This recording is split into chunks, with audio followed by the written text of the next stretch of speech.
First tonight, is climate change really to blame for China's actions in the Pacific? This is the charge Prime Minister Anthony Albanese has levelled against the former Morrison government.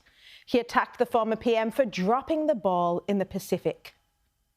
It is astonishing that you had a submission from the Foreign Minister Payne, supported by the Department of Foreign Affairs and Trade, saying this would make a positive difference to Australia's standing in the region, as well as, on its own merit, a responsibility that we have to assist development in our region.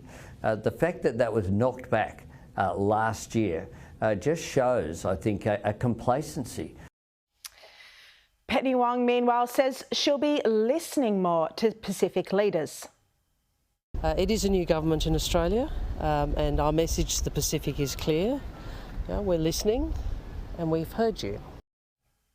Of course, listening, aid funding and climate change are all important when it comes to the Pacific relationship, but this analysis of why China signed the security pact with the Solomon Islands is breathtakingly simplistic.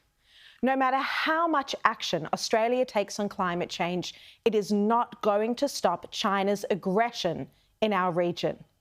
China's security pact with the Solomon Islands, which has sparked concerns, very real concerns, that this could lead to a military foothold on our doorstep. It comes despite the fact China is one of the world's largest emitters of carbon. And Beijing is now intent on signing deals with another 10 Pacific islands. It sent a 5-year action plan to 21 leaders ahead of a foreign ministers' meeting tomorrow. These deals are on the agenda as China's Foreign Minister Wang Yi is touring the region. This is a trip that he's taking to the Pacific that I first revealed in The Australian a couple of weeks ago. So we need to look here at what is China's endgame. Marise Payne's former Chief of Staff and now Executive Director at the Australian Strategic Policy Institute, Justin Bassey, says that the endgame is to push out US and allied interests, create vassal states, control access to supply chains, and improve its ability, that's China's ability, to take Taiwan with minimal costs. The claim that this is all happening because of Australia, because of our lack of action on climate change, because of Scott Morrison, is absurd, and it ignores the cold reality of the situation.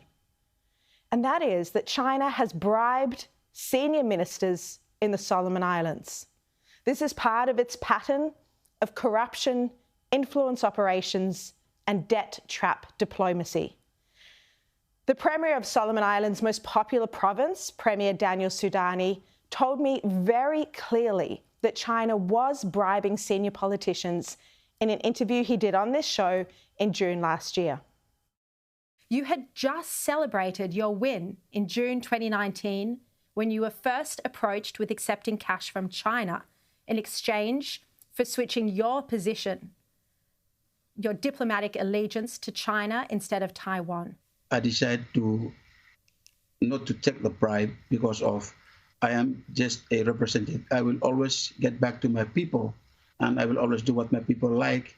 But I believe there is something that is going on between PRC and the national government of Solomon Islands.